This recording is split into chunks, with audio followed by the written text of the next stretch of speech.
Et salut à toutes et à tous les amis passionnés de musique en tout genre, bienvenue dans ce tout premier épisode de Retour de Brocante. Et oui, j'ai décidé de lancer une petite série Retour de Brocante sur Yanis Vinyl, car je trouvais que ça manquait, et puis en fait je vous parlais pas réellement des achats que je faisais, tout ça, je vous parlais des choses que j'avais déjà finalement. Donc là je vais vraiment vous parler des choses que j'ai achetées aujourd'hui, hein. C'est des choses que je viens d'acheter, là je reviens de Brocante justement, et de petites choses aussi que j'ai achetées il y a quelques jours. Donc voilà, c'est une brocante qui se déroulait à quelques kilomètres de chez moi. Donc aujourd'hui, en ce 27 août, hein, parce que bon, pour les gens qui regarderont la vidéo peut-être dans 4 ans, faut le préciser, voilà. Donc il y a un peu de tout, hein. Bon, il n'y a pas de 33 tours aujourd'hui, il y aura que des 45 tours et quelques petits objets très sympathiques, hein, voilà. Je vous mets un petit peu l'eau à la bouche. Oui, vous aurez remarqué aussi que le décor a un petit peu changé, j'ai un peu réorganisé. Voilà, on va parler du livre aussi qui se situe juste derrière moi, dont je vous ai parlé sur Instagram pour ceux qui me suivent. Et donc ouais, j'ai changé parce qu'en fait, du coup, je vais déménager dans mon appartement bientôt. Et donc du coup, bah, j'ai pas pris toute mon installation, hein, mais j'ai pris quelques tourne-disques et un lecteur cassette notamment. Enfin voilà. Donc je vous propose d'y aller tout de suite pour la petite présentation des achats. Et on va commencer par les 45 tours. C'est parti! Donc pour commencer les 45 tours, on va commencer par ceux que j'ai achetés l'autre jour, donc dans un magasin brocante où je me rends assez régulièrement, hein, voilà. Pour ceux qui sont dans mon coin, vous reconnaîtrez, je pense, celui dont je parle. Donc on va commencer par When a Man Love a Woman de Percy Sledge, une chanson que j'aime beaucoup, hein, que j'ai redécouvert il y a peu sur une compile Énergie qu'on m'avait offert à mon anniversaire. Donc c'est un titre que j'aime beaucoup, hein. C'est vraiment une très très belle chanson, très du coup rhythm and blues, tout ça. C'est vraiment un très très beau morceau. Je le mets aussi haut que Stand By Me dans mon appréciation de la musique, et Stand By Me, bah, c'est un de mes morceaux préférés, hein. Vraiment, je le trouve très très très bon ce morceau. Et puis ça fait partie ici de ces morceaux rhythm and blues qui ont été redécouverts dans les années 80, hein. Donc là ils mettent l'album où ça se situe. Donc c'est un best-of de Percy Sledge, voilà, juste là. On continue avec un 45 tours, malheureusement, dont je n'ai pas la pochette. Voilà, vous allez le reconnaître. C'est Renault Miss Maggie. Donc un très bon disque que je cherchais depuis très longtemps. Alors c'est pas grave, j'en retrouverai un avec la pochette, mais là il me fallait vraiment ce disque parce que c'est vraiment un 45 tours que j'aime beaucoup. J'ai réécouté l'album Mistral Gagnant d'ailleurs l'autre jour. Très très bon album, franchement, hein. Donc en face A, on retrouve le fameux Miss Maggie, hein, qui a fait tant parler à l'époque, tant il le critiquait sans mâcher ses mots, on va dire, Madame Thatcher, hein, voilà, hein.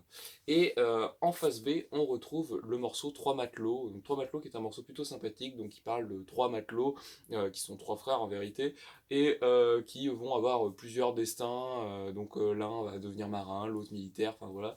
Et le dernier, je sais plus d'ailleurs. Mais en tout cas, c'est deux très bons morceaux, donc je suis très content d'avoir ce 45 tours. D'ailleurs, Renaud, faut savoir que j'ai très peu de vinyles. J'ai beaucoup de cassettes, Renaud, mais j'ai très très peu de vinyles. Vraiment, c'est un artiste, à chaque fois les vinyles, je trouve qu'ils sont assez surcotés en brocante. Et malheureusement, bah, du coup, ça fait que je ne les achète pas. Voilà.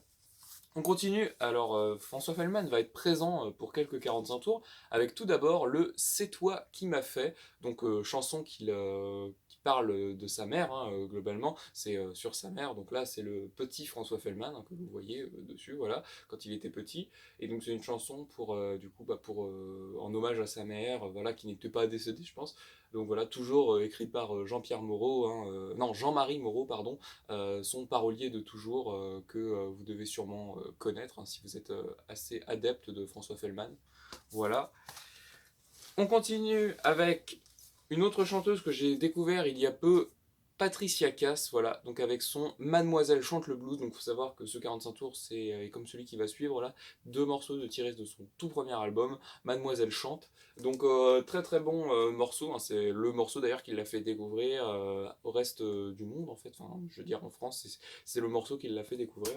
Donc un super morceau que j'aime plutôt pas mal. Voilà, donc vous remarquerez, hein, que là c'est à chaud, donc du coup les 45 tours ne sont pas nettoyés.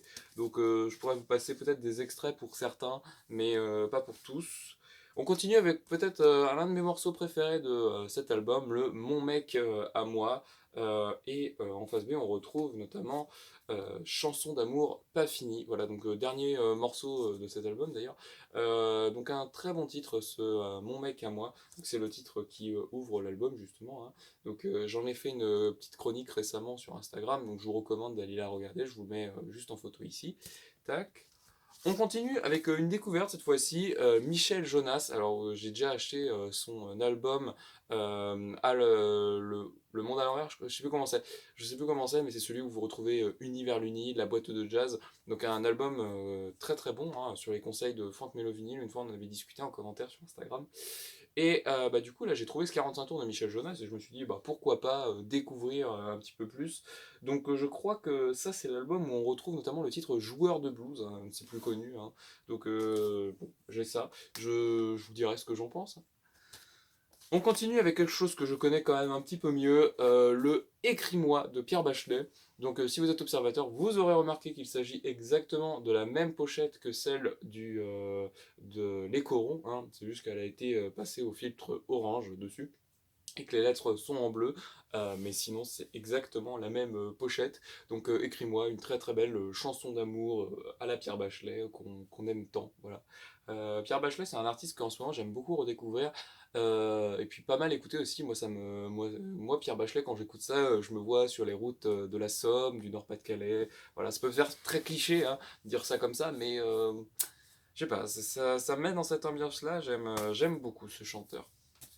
On continue avec un autre chanteur français qui me passionne pas mal en ce moment. Bon, je suis déjà passionné depuis pas mal d'années, mais bon, là en ce moment, je redécouvre pas mal de ses chansons. Et là, je me suis repris Quand la musique est bonne, que j'avais déjà, mais mon 45 tours était franchement en assez mauvais état. Et celui-là, franchement, bah, il est plutôt propre, hein, voilà, il est pas trop rayé.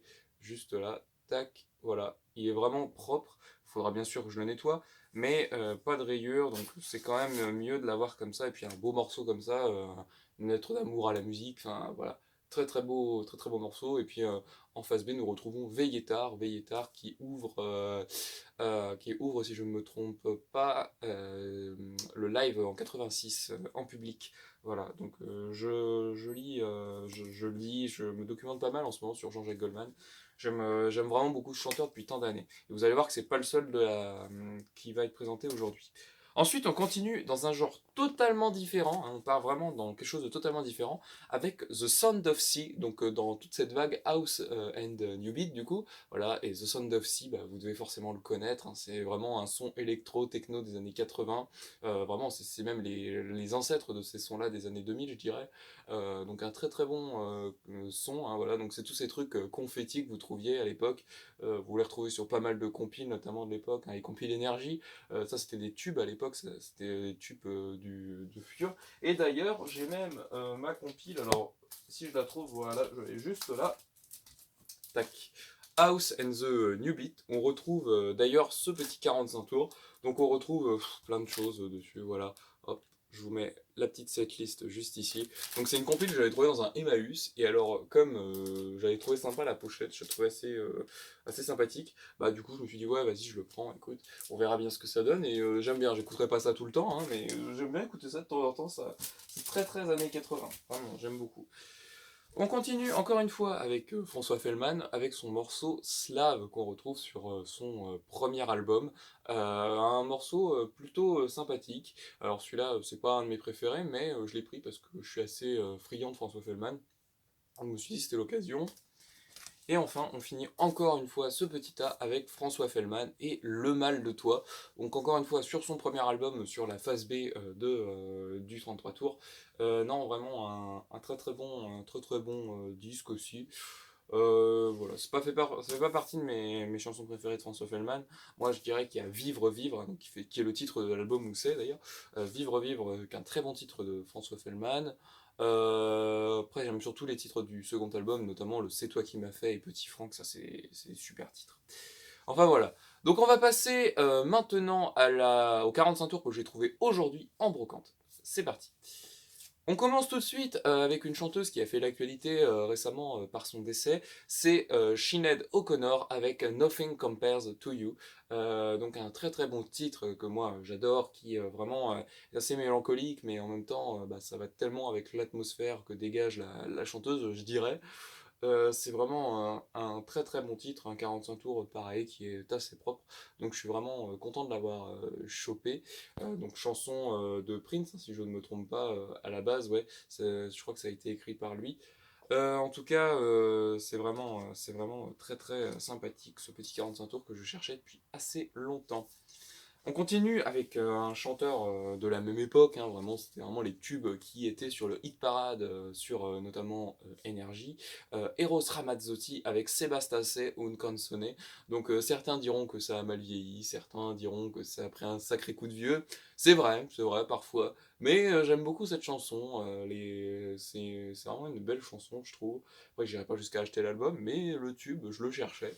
Donc je suis vraiment content de l'avoir chopé. Ensuite, Kool and the Gang avec Celebration. Donc moi j'avais Fresh de Kool and the Gang. Donc maintenant j'ai le fameux Celebration. Un très très bon titre à mettre dans toutes vos soirées que vous animez avec des vinyles. Ça c'est vraiment un tube essentiel je pense.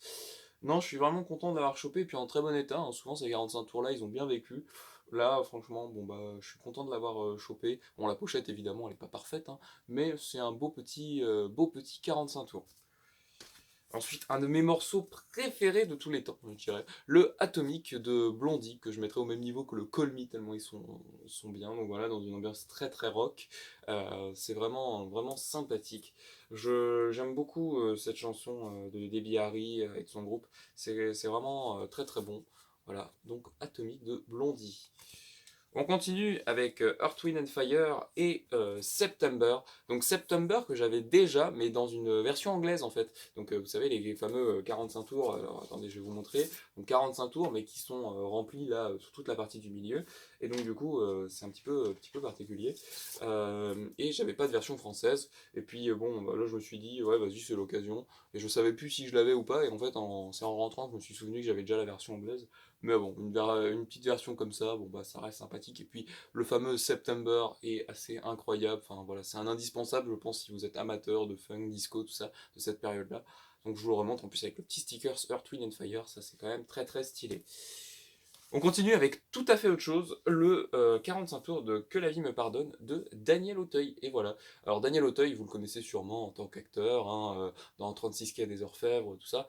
Mais il a eu aussi une carrière en tant que chanteur dans les années 80. Et récemment, je crois qu'il avait ressorti un album, Daniel Auteuil. Mais c'est à cette période-là. Et j'avais déjà entendu le titre. Et là, en fait, en le revoyant Bourgogne, je me suis dit, bon, je perds pas grand-chose. Puis il était propre. Donc bon, bah, on verra ce que ça donne, hein. Mais j'avoue que je suis pas mal intrigué. Mais je me souviens que c'était même pas si mauvais que ça quand je l'avais écouté. On continue avec la musique de Basket, une émission d'Europe 1 dans les années 70, est faite par un certain Jean-Michel Jarre. Voilà. Donc en fait, c'est une édition différente du 45 tours d'Oxygène, hein. Donc voilà, vous voyez bien, donc disque Motors. Très bon 45 tours, hein. Je suis très très content de l'avoir chopé. Donc 45 tours que je n'avais pas hein, du tout dans aucune édition. Donc j'essaierai de bientôt choper l'édition normale. Mais là, c'était du pain béni pour moi. Et puis, franchement, je me suis dit, ah, bah, c'est un petit collector. Et puis, Jean-Michel Jarre, moi, dès que je trouve quelque chose, même si je connais pas forcément, bon, bah, je prends. Parce que si, du moment que c'est abordable, Jean-Michel Jarre est un de mes artistes préférés. Je ne peux pas manquer du Jean-Michel Jarre. On va finir cette petite sélection de 45 tours avec du Jean-Jacques Goldman. Donc tout d'abord un morceau que je n'avais pas et qui va plaire à Matt Vinyl 62, c'est le Encore un matin de l'album Positif dont j'ai parlé la semaine dernière. Un très très bon album de Goldman, hein, franchement. En fait, bon, sa pochette est moche, hein, donc voilà, on est bien d'accord. Sa pochette est une des plus moches de l'histoire de la musique française. Mais alors les morceaux qu'il y a à l'intérieur, c'est magnifique. Et notamment là, on retrouve Encore un matin. Et en face B, on retrouve l'excellent Petite fille. Petite fille de Goldman, c'est vraiment une petite pépite, une perle rare dans sa carrière, je dirais. Donc, qui parle, donc c'est une chanson qui parle de la pauvreté, de la famine, de ça, du manque d'eau dans le désert, de la même façon que pas mal de chansons de cette époque-là, hein, Éthiopie, Chanteur sans frontières notamment. Mais là, vraiment, donc une petite pépite, petite fille, c'est très très bon. Et puis le fameux Encore un matin. que je n'avais pas du tout, donc je suis assez content, ça a grandi la collection Goldman. Là il m'en manque très peu des 45 tours de cette époque-là, il doit me manquer des 45 tours de live, quoi, c'est ça qui me manque. Et puis les éditions alternatives de Elle a fait un bébé toute seule et de, comment ça s'appelle, Puisque tu pars, voilà. Puisque tu pars, magnifique chanson d'ailleurs. Et donc on va aussi parler de Je marche seul. Je marche seul que j'avais déjà, hein, mais mon 45 tours était poncé. Quand je vous dis, je pense qu'il avait servi à faire une maison, tellement qu'il était poncé. Donc là, bah, j'ai celui-là maintenant, il est très très propre. Je suis très très heureux d'avoir ce 45 tours. Ce 45 tours sur lequel on retrouve Elle attend en face B. Elle attend qu'on ne retrouvait pas sur le vinyle à la base, on le retrouvait que sur le CD et la cassette, ce titre-là.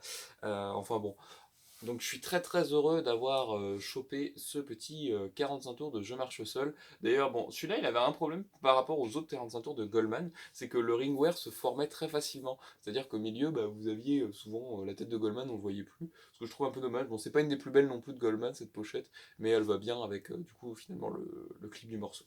Et en fait, je suis très mauvaise langue parce que j'avais oublié de vous montrer le 45 tours qui se situe juste ici, le What's Love Got to Do de Tina Turner.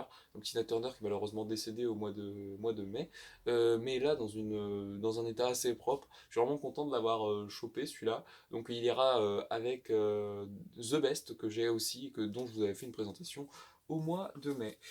Voilà, donc on va continuer avec les petits objets sympathiques que j'ai trouvés. Alors, bon, vous savez, mon amour pour la brocante, donc là j'ai trouvé une petite boîte à cigarettes couplée avec un briquet. Voilà, donc juste ici, tac, hop, voilà, donc juste ici, et juste à l'intérieur, vous avez une boîte pour mettre des cigarettes. Donc je ne suis pas du tout fumeur, hein, mais j'aime beaucoup ce genre d'objets, je les collectionne. Donc il va avoir un droit à un petit nettoyage, et puis il ira dans ma petite étagère dédiée à ce thème-là. Mais je suis vraiment super content d'avoir trouvé ça. Voilà, un bel objet, juste ici, donc que j'ai pas payé cher, hein, effectivement. Mais voilà, donc briquet, fameux briquet, vieux briquet à essence. Vous voyez juste ici, parce qu'il a une... vous pouvez enlever ça. Donc non, je suis très content de cette petite trouvaille. Ensuite, on part dans tout à fait autre chose. Donc une boîte est remplie de petits pins. Donc j'ai pris, parce que bah, il y avait vraiment plein de trucs. Puis on verra bien, je ferai mon tri, hein. On retrouve notamment, hop, un Peter Pan en pins, voilà. Petit Peter Pan, ça va être sympathique ça. Puis si j'en veux plus, bah, je le donnerai à quelqu'un. Pour 2 euros, franchement, c'est pas une grande perte. Voilà, donc je suis content. Il y a 2-3 petits pins qui sont intéressants. Donc voilà la petite boîte hein, avec tous les pins. Je suis vraiment heureux de cette boîte là. Très très content. On continue avec un autre objet culte des années 80, la petite fameuse montre à quartz, du coup, voilà, tac, juste ici. Donc je l'ai payé 1 balle, hein. Elle était propre, elle avait pas, il n'y avait pas de verre de gris à l'intérieur, donc verre de gris c'est la corrosion des piles. Il n'y avait pas ça à l'intérieur, donc je l'ai pris. Et puis en plus il y a même le petit film plastique pour protéger l'écran de la montre. Donc on va voir ce que ça donne, on mettra une pile, et puis voilà, sinon ça fera un bel objet de collection, il ira rejoindre la Casio que j'ai sur mon étagère. Je suis très très content de ça. Ensuite, on continue avec un objet que je cherchais depuis longtemps et à un prix abordable, hein. Malheureusement, j'en trouvais jamais à des prix abordables. Et là, j'ai trouvé ce petit Polaroid, alors qui je pense fonctionne, mais qui va finir clairement en objet de décoration. Voilà, parce que bon, j'ai pas vraiment le temps de faire de la photo argentique, je vous avoue. Donc du coup, bah, ça va se finir comme ça, donc qui s'ouvre juste ici, voilà, avec le fait que vous puissiez mettre une pellicule. Alors moi, je n'ai pas de pellicule malheureusement, mais bon. C'est très très sympathique comme objet, voilà, hop, tac, juste ici, c'est super sympa. On aime beaucoup ce genre de choses. Et enfin, on va finir ma petite collection d'objets trouvés aujourd'hui là, avec des cassettes audio.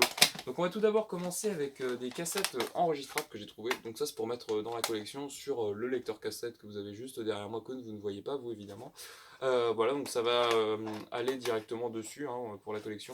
Donc là vous retrouvez une cassette de nettoyage, donc ce qui servait à nettoyer vos lecteurs cassettes. Alors ne les utilisez pas comme ça parce que ça ne marchera pas. Il faut vraiment prendre un produit que vous mettez et ça nettoie les bandes. Moi je fais pas comme ça parce que c'est pas très pratique en soi et je préfère utiliser ma méthode des cotons-tiges et de l'alcool. Ça fonctionne mieux que ça. Mais bon, pour l'objet de collection, je me suis dit allez, on la prend. C'est super sympa. Ensuite, une petite cassette ACFA. Voilà, très très très belle cassette qui contient les 4 saisons de Vivaldi, mais que moi j'ai juste pris pour mettre dans la collection parce que j'avais pas de cassette Agfa rouge, j'avais que des grises, ouais. Donc c'est un petit peu, c'est très sympathique. Et enfin une Memorex, voilà, Memorex 90, une cassette très sympathique. Donc c'est une cassette type 1 hein, de base quoi. Mais je sais pas si elle a déjà été enregistrée parce elle est encore sur sa position 1. Et je sais pas si elle a été enregistrée. Bon, je sais pas ce que ça, je sais plus trop ce que ça vaut niveau qualité, niveau vieillissement surtout. Mais bon, elle n'a pas été laissée comment dire, juste pas jouer pendant longtemps, donc bloqué au milieu et tout, ce qui aurait fait des drop-out. Là, non, vraiment, elle est très très propre. Moi, j'avais déjà acheté un album de Rondo Veneziano, le tout premier, sur cassette Memorex. D'ailleurs, en parlant de Rondo Veneziano, j'ai retrouvé un album, l'album Mascarade. Rondo Veneziano, vous savez que j'aime beaucoup, hein, c'est un groupe vraiment que je trouve très sympathique. Depuis la vidéo que Monsieur Vinyl en avait fait, bah vraiment c'est très très sympathique à découvrir et ça m'a permis de découvrir surtout la musique classique, un genre auquel je n'adhérais pas tellement, mais là bon bah j'ai pu découvrir ça et je suis très très très heureux de ça. Donc bah écoutez, je connaissais la pochette hein, évidemment, mais je n'ai jamais écouté cet album là, donc on va se l'écouter, on se le mettra dans le Walkman et puis je vous dirai ce que j'en pense, hein. On continue avec un album que je cherchais depuis tellement longtemps en cassette, mais que je n'arrivais jamais à trouver, le non homologué de Jean-Jacques Goldman. Voilà, vraiment en ce moment, Jean-Jacques Goldman, j'arrive à trouver plein de trucs, je suis vraiment très très heureux de ça. Donc le fameux album où on retrouve Je marche au sol, Je te donne, Compte pas sur moi, Famille, Confidentiel, Bienvenue sur mon boulevard, enfin c'est un album rempli de tubes, et le Patois, voilà, ma chanson préférée de Jean-Jacques Goldman, je pense, pour sa dimension dramatique, hein, c'est très très très bon. Euh, donc ouais, un très très bon album que j'ai trouvé pour seulement 50 centimes, alors que j'ai galéré pendant des années à le choper. Donc il est enfin dans la collection en cassette audio, ce qui fait que maintenant j'ai le CD et le vinyle aussi avec. Et on finit toutes ces cassettes sur Synthétiseur 3, donc voilà, ces fameuses compiles au synthétiseur. Donc j'en avais jamais eu en cassette, hein, donc voilà, je suis très très heureux de ça. Donc on retrouve notamment dessus Rendez-vous 2, et puis il y a plein de choses en fait que je sais même pas ce que c'est. Mais ah oui, si, il y a aussi Révolution industrielle, partie 1, et Enola Gay de Orchestral Manoeuvre in the Dark. Le reste, c'est que des. Ouais, il y a du Vangelis dessus. Donc, ouais, si, il y a la musique d'Antarctica notamment. Mais en tout cas, voilà. Bon, bah, on verra ce que ça va donner, hein. Mais je suis très heureux d'avoir chopé ça. J'aime bien en général cette petite reprise-là. Donc, on va passer tout de suite à la conclusion. Et j'aurai deux trois mots à vous dire aussi sur ce petit bouquin qui se situe juste derrière moi. A tout de suite! Donc nous voilà arrivés à la conclusion. Donc on va d'abord parler de ce petit bouquin sur Jean-Jacques Goldman qui est sorti récemment, donc sorti par l'historien Ivan Jablonka, qui est un historien qui est passionné de Jean-Jacques Goldman. Alors ce livre a eu plutôt mauvaise pub ces derniers temps, hein, parce que bon ils en ont beaucoup parlé et puis apparemment Jean-Jacques Goldman aurait réagi assez mal par rapport à la sortie de ce livre, du fait que ça faisait trop de bruit. Alors faut savoir que c'est un livre qui est quand même plutôt intéressant, je trouve. Du moins là j'en suis au début, je l'ai acheté il y a 2 jours, hein. Donc j'en suis qu'au début. Parce que en fait c'est un livre très intéressant parce qu'il parle plus du rapport de l'auteur à Jean-Jacques Goldman. Ce n'est pas un livre qui prétend vous apprendre tout sur la vie de Jean-Jacques Goldman. Bien sûr, il vous apprend les informations essentielles qu'on retrouve sur Wikipédia, sur Internet, tout ça. Mais il vous donne aussi le point de vue de l'auteur et de comment il se sent proche de Jean-Jacques Goldman en fait, par ses origines, par son vécu, tout ça. Et c'est plutôt intéressant. Et puis moi qui connaissais Jean-Jacques Goldman et sans trop connaître sa vie, bon, bah, je trouve ça plutôt intéressant de savoir certaines choses, ses origines familiales. Ça explique aussi pas mal de thèmes que vous retrouvez dans ses chansons. Je trouve que c'est un livre plutôt intéressant pour le moment. Donc je vous ferai un petit compte rendu sur Instagram dès que j'aurai fini de le lire, je pense. Il n'y aura pas de vidéo dédiée, hein, je pense. Mais c'est vraiment sympathique, donc si vous voulez l'acheter, il est disponible en librairie. Donc c'est vraiment un bon livre et vraiment j'avais lu l'article dans Libération, donc article que j'ai juste ici que je peux vous montrer, hein, parce que je suis abonné au journal Libération, donc que j'avais lu et en fait bah, comment l'auteur présentait les choses, je trouvais ça intéressant. Il essayait pas de se dire je vais vous apprendre plein de nouvelles choses sur Goldman, non non, vraiment il voulait donner son expérience avec la musique de Goldman, et c'est vraiment très intéressant. Il y a certes le fait qu'on retrouve du coup les informations, tout ça, le fait qu'il soit fan, mais il y a toujours le recul d'un historien. Donc c'est ça que j'aime beaucoup dans ce petit livre. Je voulais vous dire aussi de poser vos questions pour une future FAQ que je vais faire, je pense, la semaine prochaine ou la semaine d'après. Donc voilà, posez vos questions en commentaire. J'ai déjà réuni des questions que j'avais sur Instagram, donc j'avais fait une petite story dédiée à ça. Donc si vous n'avez pas fait, posez vos questions, posez-les moi en commentaire. Bon, je pense que ce sera une petite FAQ, donc c'est à l'occasion des 200 abonnés, hein. Je vous remercie énormément d'être 200 sur cette chaîne YouTube. C'est un vrai plaisir de tous vous avoir et que vous suiviez régulièrement mon travail, même si là ces derniers temps j'ai été un petit peu absent par manque d'envie, manque d'inspiration et puis aussi parce que par manque de temps tout simplement, hein, comme je travaillais à côté pour me faire des sous, bah, c'était un petit peu compliqué. Mais maintenant là je vais avoir une petite semaine de temps libre, même si j'aurai des choses à faire, je vais essayer de vous tourner quelques vidéos. Donc bah, en tout cas je suis très heureux de vous avoir montré ces petits achats de brocante. Dites-moi ce que vous trouvez en brocante aussi, hein, ça m'intéresse de savoir tout ça. Et puis tous ces 45 tours là, bah, j'espère qu'ils vous auront plu, et même tous les petits objets qui auront été dans cette vidéo. Moi il ne me reste plus qu'à vous dire à la semaine prochaine. N'hésitez pas à vous abonner à la chaîne YouTube pour voir les futures vidéos et suivre les prochains projets. Salut!